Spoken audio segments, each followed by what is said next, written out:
আছে না, ওই সয়েল টেস্ট যেটা করে এটাকে এই বিজ্ঞানরা এত ব্যাপক রিসার্চ করতে পারবে না যেভাবে আলা হযরত ফাযিল বরবী রাদিয়াল্লাহু তাআলা আনহু শতাধিক মাটির প্রকার উল্লেখ করেছেন। একটু জোরে বলুন না সুবহানাল্লাহ। আমরা মাটি কয় প্রকার জানি?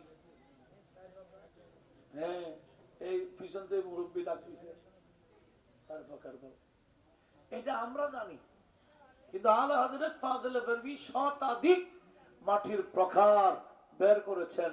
একটু জোরে বলুন না সুবহানাল্লাহ। এগুলাকে আমরা জানি না, এটা আল্লাহ প্রদত্ত জ্ঞান বলে ওনাকে আল্লাহ দিয়েছেন বিদায় উনি এই প্রকারগুলো বের করেছেন। এটা সম্ভব না। এমনকি উনি বের করেছেন কোন কোন মাটি দ্বারা তায়াম্মুম করা যাবে, কোন কোন মাটি দ্বারা তায়াম্মুম করা যাবে না, এগুলো বের করেছে। একটু জোরে বলুন মারহাবা। তো আলা হযরত ফাযিল বরবী সে রিসার্চে আমরা এতটুকু বুঝেছি মাটির অনেক গুণ আছে, আছে কিনা? হাদিসে পাক আমার নবীজি বললেন মাটির মধ্যেই বেশ কিছু গুণ আছে, কিছু নরমের, কিছু একেবারে শক্ত কঠিন, কিছু আছে বড় পবিত্র, আবার কিছু আছে নাপাক, কিছু আছে উর্বর, কিছু মাটি আছে অনুর্বর, এভাবে অনেক প্রকার আছে। লক্ষ্য করি হযরতে আদম আলাইহিস সালামের শরীরের মধ্যে আমার আল্লাহ সব প্রকার মাটিকে দিয়েছেন, যার কারণে ওনার যত সন্তান দুনিয়াতে এসেছেন আসবেন সবার কাছে ওই মাটির গুণগুলো আছে। কিছু মাটি পবিত্র, ওই আদম সন্তানের মধ্যে কিছু পবিত্র মানুষ আছে, মাটির মধ্যে কিছু নাপাক আছে, আদম সন্তানের মধ্যে কিছু নাপাক বান্দা আছে, কিছু আছে নরম, বনি আদমের মধ্যে কিছু নরম, মাটির মধ্যে কিছু কঠিন, ঠিক ওই মাটির মধ্যে মানুষের মধ্যে কিছু কঠিন আছে। এইভাবে যত প্রকার মাটি, ওই মাটির গুণগুলো আমার আল্লাহ আদম সন্তানের মধ্যে বনি আদমের মধ্যে দিয়েছেন। জোরে বলুন সুবহানাল্লাহ। কিছু মাটি আছে যার থেকে ফসল উৎপাদন হয় না, আছে কিনা? কি মাটি বলে যে আমাদের চট্টগ্রাম ভাষায় নাঠা জমিন বলে, আছে না? এগুলাতে সহজে কি হয় না, উৎপন্ন হয় না। ঠিক মানুষের মধ্যে এরকম কিছু আছে, ঠিক প্রত্যেকটা গুণ আমার আল্লাহ সে বনি আদমে রেখেছে। সেজন্য সব মানুষ এক না, মানুষের তবিয়ত স্বভাব বুঝতে হয়। এমনকি আমার নবীজি বলেছেন, ওই যে আসতেছে আমার আল্লাহ কি বলছেন, হে বনি আদম, এ মানব জাতি, আমি আল্লাহকে ভয় করো। কোন আল্লাহ? আল্লাযী খালাকাকুম মিন নাফসিন ওয়াহিদা, যে আল্লাহ তোমাদেরকে সৃষ্টি করেছি একটি মাত্র আত্মা থেকে। উচ্চ আওয়াজে বলুন সুবহানাল্লাহ। এখানে একটা কথা আছে, কোরআন শরীফে বেশ অনেক জায়গা আছে খালাকাকুম মিন তিন মিনহা খালাকনাকুম, এভাবে অনেক আয়াত আছে। আল্লাহ বলেন তোমাদেরকে মাটি দিয়ে সৃষ্টি করেছি। সেখানে ব্যাখ্যা আছে খালাকাকুম মিন তিন মানে এই খালাকা আবাকুম, তোমাদের বাবাকে সৃষ্টি করেছি মিন তিনিন, মাটি দেখে। একটু জোরে বলুন না সুবহানাল্লাহ। যেখানে তোমাদেরকে ওয়ামিনহা খালাকনাকুম, সেখান থেকে অর্থাৎ মাটি থেকে তোমাদেরকে সৃষ্টি করেছি। এখানে মুফাসসিরিনে কেরাম বলেন কুম মানি আমরা না, বলে মিনহা খালাকনা আবাকুম। একটু জোরে বলুন না সুবহানাল্লাহ। তোমাদের বাবা আদমকে সৃষ্টি করেছি, আর আমাদেরকে কোথা থেকে সৃষ্টি করেছেন? আল্লাহ বলেন ফালিয়ানজুরিল ইনসানু মিম্মা খুলিক, মানুষের উচিত একটু চিন্তা করা, মানুষ কেন এত অহংকার করে, এত কিছু দেখাইতে চাই। আল্লাহ বলেন ফালিয়ানজুরিল ইনসানু মিম্মা খুলিক, মানুষের উচিত একটু চিন্তা করা কোথা থেকে মানুষকে বানানো হয়েছে। আমার আল্লাহ বলে খুলিকা মিন নার, ইয়াখরুজু মিন বাইনিস সুলবি ওয়াত তারাইব। রব্বুল আলামিন বলেন, হে মানব জাতি, তোমাদেরকে বানানো হয়েছে ওই বীর্য থেকে, যে বীর্য বাবার পৃষ্ঠ থেকে মায়ের পক্ষ থেকে বের হয়, এই পানি দ্বারা তোমাদেরকে সৃষ্টি করেছেন। সেজন্য কোরআন শরীফে তোমাদেরকে মাটি থেকে সৃষ্টি করা হয়েছে যেখানে আছে সেখানে তাবিল ব্যাখ্যার প্রয়োজন আছে। সেখানে মুফাসসিরিনে কেরাম ব্যাখ্যা দিয়েছেন, তোমাদেরকে না, তোমাদের বাবা হযরতে আদমকে মাটি দিয়ে বানিয়েছেন। জোরে বলুন সুবহানাল্লাহ। আমাদেরকে বানিয়েছেন পানি দিয়ে, আমাদেরকে বানিয়েছেন কি দিয়ে? পানি দিয়ে। সব মানুষ পানি দিয়ে হয়েছে, ডোনা। হযরতে ঈসা আলাইহিস সালামকে বানিয়েছেন ফুক দিয়ে, বাতাস দিয়ে। সেজন্য ওনাকে বলা হয় ঈসা রূহুল্লাহ। একটু বড় আওয়াজে বলুন না সুবহানাল্লাহ। আমাদের দেশে অনেক ভাইরা এটা মানতে চায় না যে নবীকে নূর দ্বারা কিভাবে বানাইলো। উনি তো আদম সন্তান, উনি আবার নূর কিভাবে হলো? অনেকের প্রশ্ন আছে, আছে না? তাদের একটু জানা দরকার আছে। আমাদের নবী তো তখনই নবী ছিলেন যখন আদম আলাইহিস সালামের অস্তিত্ব হয়নি। এটা আমাদের নবী নিজেই বলেছেন। হযরতে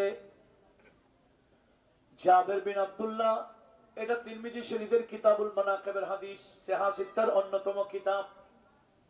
হযরতে জাবের বিন আব্দুল্লাহ আমার নবীজির থেকে জানতে চাইলেন, ইয়া রাসূলুল্লাহ মাতা ওয়াজাবাত লাকান নবুওয়া, হুজুর আপনি নবুয়ত কখন পেয়েছেন?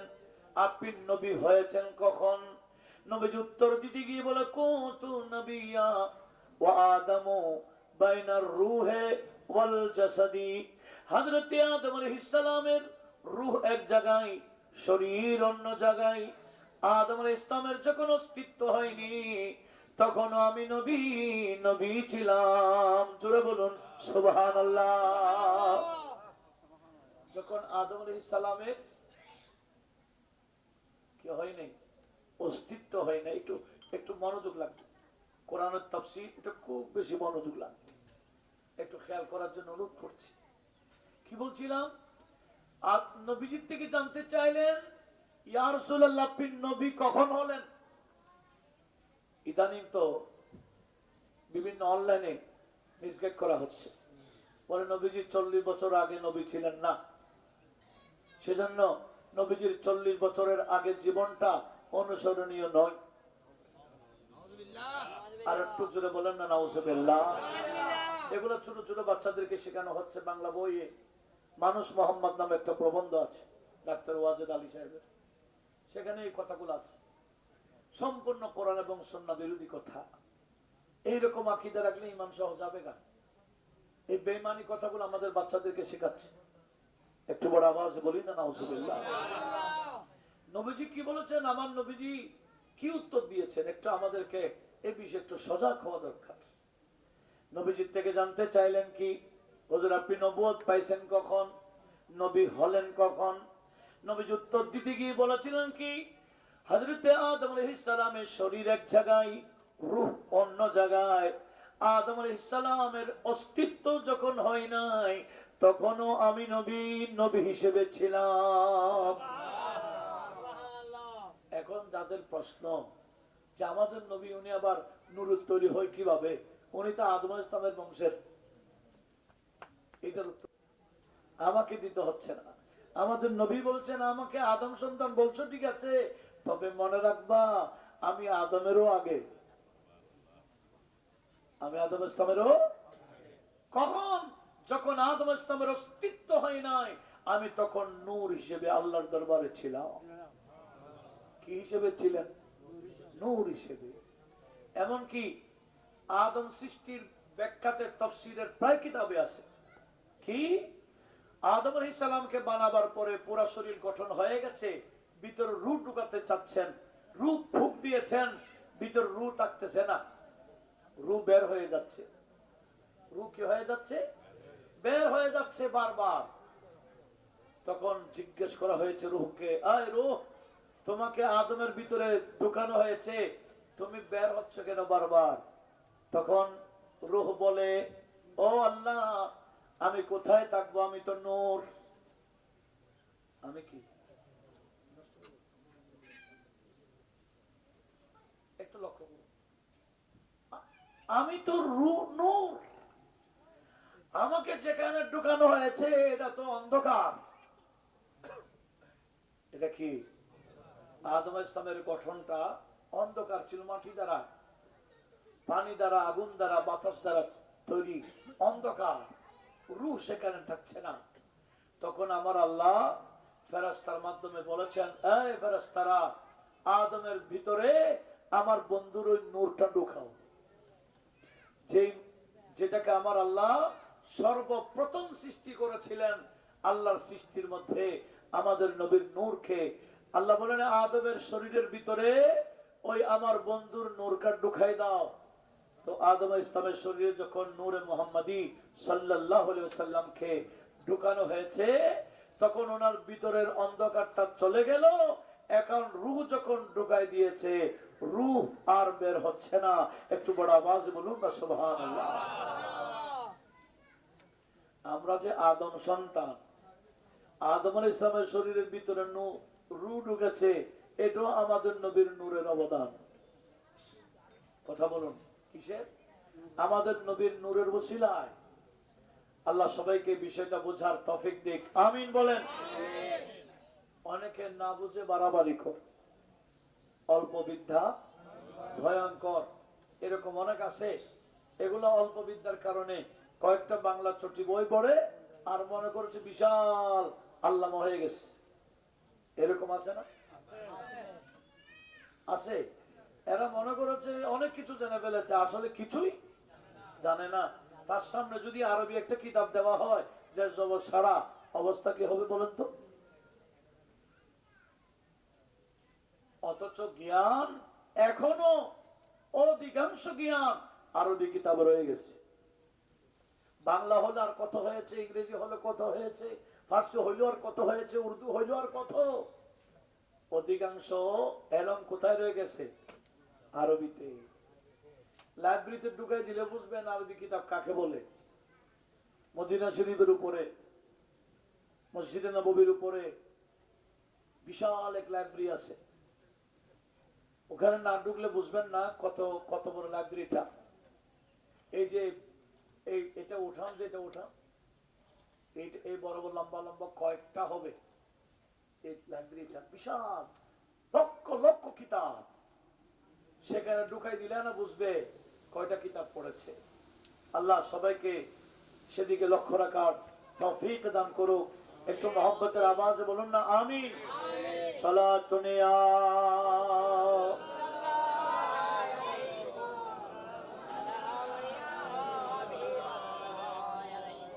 आपकी फरकत ने मारा या नबी, दिल हुआ गम से दुबारा या नबी सलातुन या।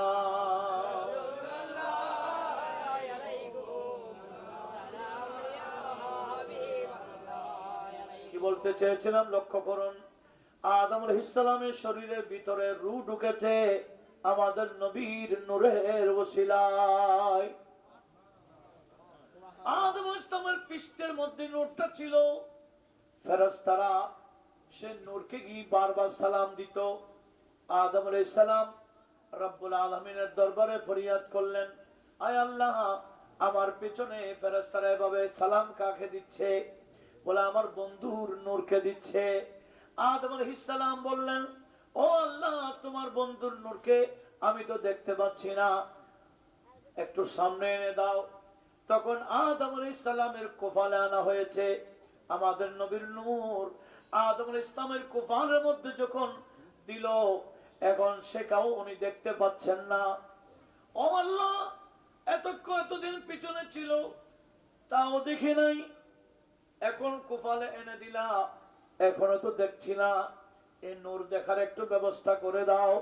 আমার আল্লাহ বলেন, ও আদম, তুমি তোমার হাতটা সামনে রাখো, বৃদ্ধ আঙ্গুলটাকে সামনে রাখো, আমার বন্ধুর নূরের একটু ঝলক তোমার বৃদ্ধ আঙ্গুল আমি দিব, তখন তুমি স্পষ্ট দেখতে পাবে। জোরে বলুন সুবহানাল্লাহ। তখন আদম আলাইহিস ইসলামের বৃদ্ধ আঙ্গুলের মধ্যে আমাদের নবীর নূরের ঝলক যখন পড়েছে, এই নূরের ঝলক দেখে ওই নূরের প্রতি মহব্বত রেখে আদম আলাইহিস সালাম আঙ্গুলে এই নখের মধ্যে চুমু খেলেন, চোখের মধ্যে মালিশ করেছে। একটু বড় আওয়াজ বলুন না সুবহানাল্লাহ। কিসের মহব্বতে? ওই নবী, নবী আখির জামান সর্বশ্রেষ্ঠ নবীর মহব্বতে আদম আলাইহিস সালাম আঙ্গুলের মধ্যে চুমু খেয়ে কোথায়? চোখে মালিশ করেছেন। সেজন্য এটা নবীর নাম শুনলে আঙ্গুলে চুমু খেয়ে চোখে মালিশ করা, এটা আদম আলাইহিস সালামের সুন্নাহ। পাশাপাশি এই মাসে যার ফাতিহা হযরত সিদ্দিক আকবরের সুন্নাহ। একটু জোরে বলুন না সুবহানাল্লাহ। কিন্তু অনেকে এগুলা বলে, এগুলা কি? আরে ভাই এগুলো মহব্বত আর কি। তো মহব্বত থাকলে দিবে, মহব্বত থাকলেই এই কাজটা করবে, মহব্বতের ঘাটতি থাকলে এই কাজটা কখনো করবে না। নিজে তো করবে না, কাউকে করতে দেখলেও খারাপ লাগে। কথা বলুন ঠিক কিনা? আল্লাহ বুঝার তৌফিক দিক, আমিন বলি। এই যে কোরআন শরীফে আছে, আমার আল্লাহ ফেরেশতাদেরকে হুকুম দিয়েছেন আদম আলাইহিস সালামকে সিজদা করার বিষয়ে। আসলে আদম আলাইহিস সালামকে সিজদা করেছেন কিনা, মুফাসসিরিনে কেরাম, তাফসীরে কবির সহ অনেকগুলা তাফসীরে আছে। এই যে ফেরেশতার মাধ্যমে আদমকে আমার আল্লাহ যে সিজদা করালেন, মূলত আদম আলাইহিস সালামকে করার নাই। হযরতে আদম আলাইহিস সালাম ছিলেন কিবলার মতো। কাবা শরীফ আছে না, আমরা কিবলাকে কি মুখ করি, আসলে সিজদা কাকে দিই? একটু জোরে বলেন কাকে? আদম আলাইহিস সালাম ছিল কিবলা, ফেরেশতারা সম্মান করেছে আসলে নূরে মুহাম্মদীকে সাল্লাল্লাহু আলাইহি ওয়াসাল্লাম। নূরে মুহাম্মদীকে সিজদার মাধ্যমে সম্মান করেছেন, এটা সেই শরীয়তে জায়েজ ছিল। একটু বড় আওয়াজে বলুন না সুবহানাল্লাহ। তো আমি কি বলতে চেয়েছিলাম, এইভাবে আমার আল্লাহ হযরত আদম আলাইহিস সালামের কথা বললেন, ওয়া খালাকা মিনহা যাওজাহা। রব্বুল আলামিন বলেন ওই আত্মা থেকে আমি আত্মার জোড়াকে সৃষ্টি করলাম। থেকে একটি মাত্র নফস থেকে সব, আর ওই নফস থেকে সৃষ্টি করেছেন কি? ওনার জোড়াকে। ওনার জোড়াকে একটু বলেন, কথা বলেন। হযরত হাওয়া আলাইহিস সালাম। আমাদের খুব মনোযোগ লাগবে। আমার আল্লাহ কি বললেন? ওয়া খালাকা মিনহা যাওজাহা। আমি আল্লাহ ওই আত্মা থেকে আত্মার জোড়াকে সৃষ্টি করলাম। কোত্থেকে? তাফসীরে দেখা যাচ্ছে, সেজন্য আমার নবীজি বলেছেন ইস্তাওসাউ বিন-নিসা, এ আমার উম্মত, মহিলা নারী জাতির সাথে সৎ আচরণ করো, কঠিন কথা বলবা না। অনেক নারী অভিমান করে, স্বামীর সাথে অভিমান করে। নবীজি বলেন খবরদার, ওই ক্ষেত্রে তুমি কখনো গরম দেখাবা না, কঠোরতা দেখাইতে পারবে না। এখন অনেক ভাইরা কিসের সাথে কি লাগায়? পায়ের সাথে পা যতক্ষণ লাগাতে পারে না ততক্ষণ সেরাইতে থাকে। আমরা এক আরেকজনের পায়ের সাথে পা লাগলে সালাম করি কেন? এটা আদবের খেলাফ।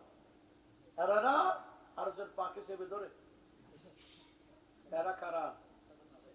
যারা নিজেদেরকে আহলে হাদিস সালাফি দাবি করে। এমনকি আহলে হাদিসের কিতাব ও ফতোয়ায়ে উলামায়ে আহলে হাদিস একটা কিতাব আছে, সেখানেও আছে এই পাকে ফাঁক করার কোনো হাদিস নেই। এই হাদিসের বিপরীত হাদিসে আছে কি কাঁধের সাথে কাঁধ মিলাইতে বলেছেন।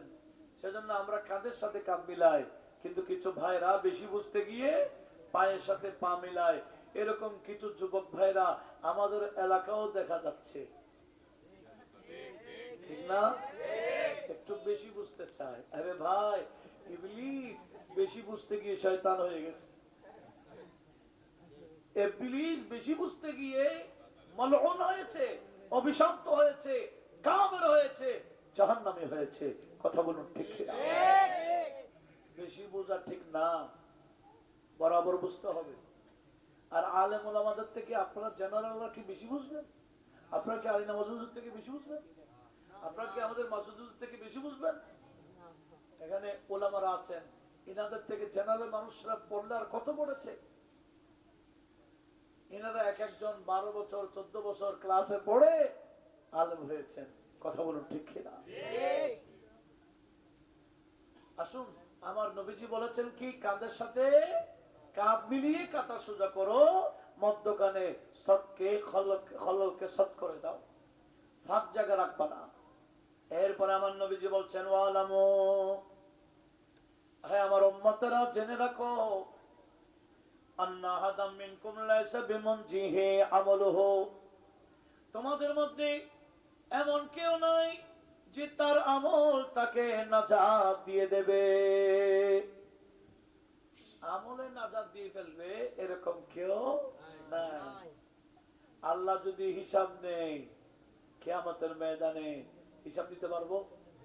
বুখারী শরীফে কিতাবুল ইলমের হাদিস, আমার নবীজি বলেছেন, মান নুকিশা আই মান হুসিবা উদ্দিবা, হিসাব নিলে আযাব দিতে হবে।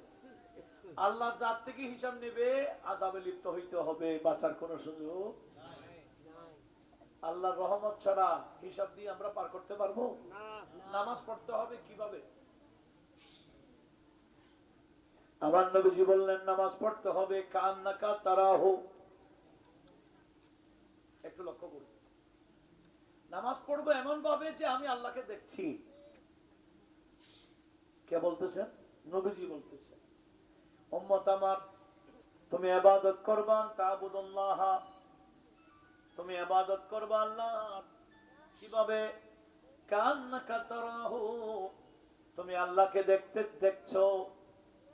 ওয়া ইল্লাম তাকুন তারাহু, তুমি আল্লাহকে না দেখলো, এটা মনে রাখতে হবে, ফাইন্নাহু ইয়ারাকা, সে আল্লাহ তোমাকে তো দেখছেন। কিন্তু এভাবে আমরা কয়জন নামাজ পড়ছি যে আমি আল্লাহকে দেখতে পাচ্ছি, আমি না দেখলো আল্লাহ তো আমাকে দেখলো, আমাকে দেখতে পাচ্ছেন।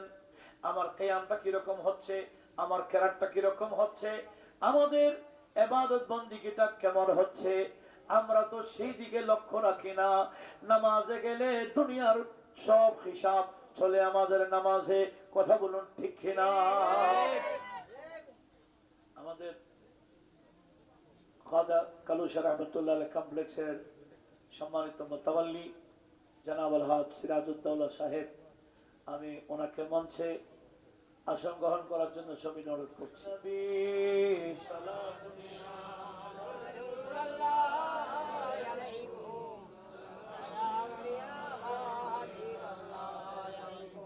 আচ্ছা, লক্ষ্য করি কি বলতে চাচ্ছিলাম।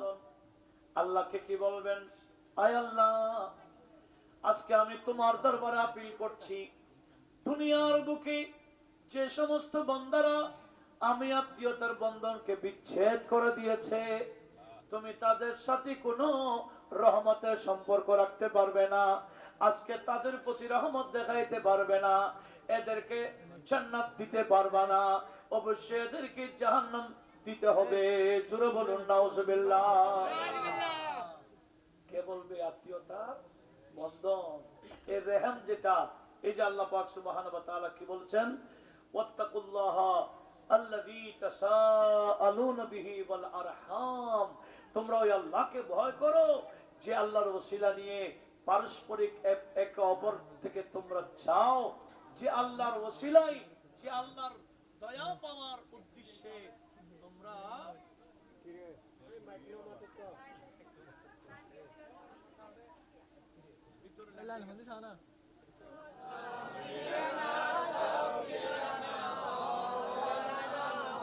আরেকটু মোহাম্মতে আল্লাহুম্মা সাল্লি আলা সাইয়্যিদিনা মুহাম্মদ।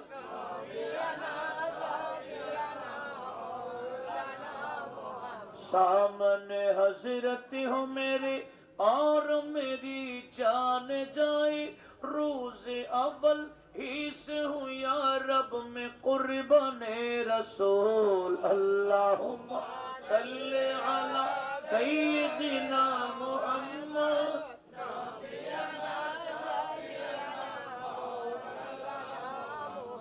দেখেন আজকে দুনিয়ার বুকে যারা আত্মীয়কে দেখে না, আত্মীয়তার সম্পর্ক যথাযথ সম্পর্ক রাখে না, দুনিয়ার এই কিছু সম্পদের জন্য ভাই ভাইয়ের সাথে বিচ্ছেদ হচ্ছে, আমি আপনাদেরকে বলছি এই আত্মীয়তার বন্ধন আল্লাহর দরবারে কিয়ামতের ময়দানে নালিশ দিবেন বিচারের জন্য। কি বলবেন? ও আল্লাহ, ও আল্লাহ, এই দুনিয়াতে এরা আমি আত্মীয়তার বন্ধন ঠিক রাখে নাই দুনিয়ার স্বার্থের জন্য। তবে একটা বিষয় মনে রাখতে হবে, আত্মীয়তার বন্ধন বিচ্ছেদ করা যাবে ঈমানের খাতিরে। কিসের খাতিরে? এমনকি সাহাবারা বাবার বিরুদ্ধে তলোয়ার নিয়েছেন, সাহাবারা ভাইয়ের বিরুদ্ধে তলোয়ার নিয়েছেন, সাহাবারা ছেলের বিরুদ্ধে তলোয়ার নিয়েছেন, মামা চাচার বিরুদ্ধে তলোয়ার নিয়েছেন। কেন? এরা আল্লাহ এবং রসুলের বিরুদ্ধে আসছিল বিদায়। বদরের যুদ্ধে এই বিষয়ে সূরা মুজাদালার লাস্ট আয়াত আমার আল্লাহ নাযিল করেছেন। আল্লাহ বলেন, ইয়া রাসূলুল্লাহ, আপনি পাবেন না এদেরকে যারা বাবা হলো এদেরকে মহব্বত করে না, ভাই হলো মহব্বত করে না। কেন? কারণ এরা তো আপনি রাসূলের বিরুদ্ধে বাবা দাঁড়িয়েছে, ভাই দাঁড়িয়েছে আপনার বিরুদ্ধে, সেজন্য বাবা হলো মহব্বত করে না, ভাই হলো মহব্বত করে না। কারণ এই বাবা তো রসুল পাকের দুশ্মন, ভাই রসুল পাকের দুশ্মন। যারা রসুল পাকের দুশ্মন হয়ে যায় এদের সাথে কোনো সম্পর্ক রাখা যাবে না। এমনকি আমার আল্লাহ ইনাদের তারিফ করতে গিয়ে বলেছেন, উলাইকা কাতাবা ফি কুলুবিহিমুল ঈমানা। আল্লাহ বলেন এরা বাবাকেও মহব্বত করে না, ভাইকেও মহব্বত করে না। কেন জানো? আমি আল্লাহ তাদের কলবে ঈমানটাকে মজবুত করে রেখে দিয়েছি। নবীজির মহব্বতটাকে এক নম্বরে রেখেছে, আত্মীয় স্বজনের মহব্বতটা পরের নম্বরে।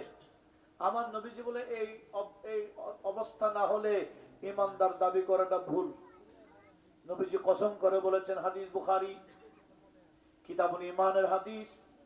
নবীজি বলছেন, ওয়াল্লাযী নাফসু মুহাম্মাদিন বিয়াদি, আমি মুহাম্মদ সাল্লাল্লাহু আলাইহি ওয়াসাল্লামের আত্মা যে আল্লাহর কুদরতি হাতে, সে আল্লাহর শপথ করে বলছি, লা ইউমিনু আহাদুকুম হাত্তা কুনা হাব্বা ইলাইহি মিন ওয়ালিদিহি ওয়া ওয়ালাদিহি।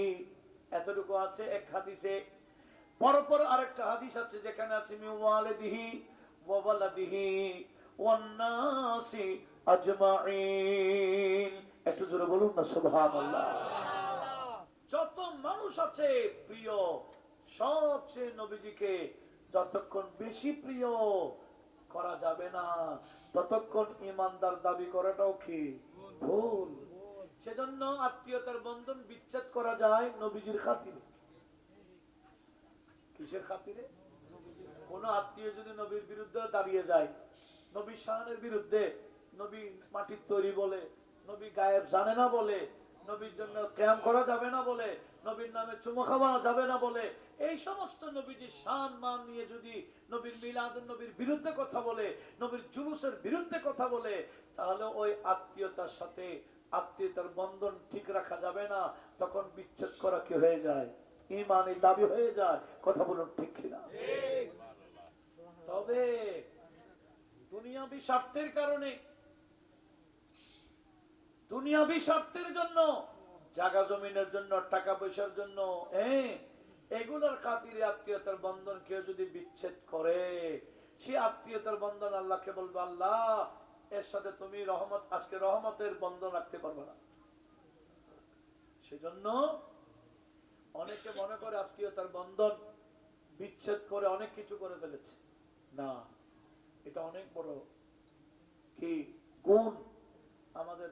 আমি সামনে হলো বলতে হচ্ছে, উনি ওনার কাছে একটা বড় গুণ আছে, উনি আত্মীয়তার বন্ধন ঠিক রাখে, আবার এলাকার যেটা হক, ওটা অনেক বড় গুণ। প্রত্যেকের উচিত এই যে এলাকার হকটাকে দেখা, এই যে একে অপরের বিয়ে শাদীর অনুষ্ঠানে যাওয়া, না গেলে কি হয়, কিন্তু যাওয়াটা এটা মন বড় হয়, এটা একটা হক। খাওয়া বড় কথা না, এই যে সম্পর্ক বজায় রাখা, একে অপরের প্রতি মহব্বত, এটা অনেক বড় বিষয়।